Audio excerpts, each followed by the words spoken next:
وبالإسلام.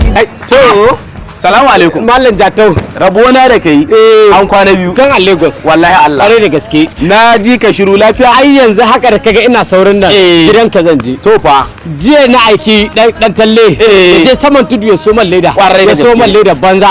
Idan ka buɗe ledan nan. Na'am. Ba ta buɗuwa kwata-kwata. To ai wannan. Na'am. Kai ka kwari kanka. Ta. Yanzu a faɗin ƙasar nan a ce baka san ka ta fara kamfanin Annur mai Inibi ba. Ka ce man Annur mai Inibi. Sun yi ka ta fara leda mai ƙwarin gaske. Na'am. Wanda ake kiranta da Annur Plastic. Magana ta kare. Wato a faɗin ƙasar nan inda kaga Annur Plastic. Na'am. Tasu ce. Wato kasa ni cikin farin ciki. Sa'an nan kuma sun shahara wajen sai da kayan masarufi kala-kala. Ka ce ba nan suka tsaya ba. Taliya, makaroni da sauran kayan masarufi. Magana ta kare. Sa'an nan kuma wannan fitaccen kamfani na Annur mai Inibi suna da haɗin gwiwa da wani katafaren kamfani SU and Sons wanda ya shahara wajen yin gine-gine na gidaje. Ka ce mai SU and Sons Construction. Kwarai da gaske. Magana ta kare. Kuma SU and Sons din nan da kake ji ba iya ginin gidaje suka tsaya ba. Su kansu suna da kaya irin na kamfanin mai Inibi. Ka ce idan ma sun yadda da kai za ka iya kawai ka bada kwangila su da kuɗin su za su gina ma inda sai yadda da kai. Wato Annur mai Inibi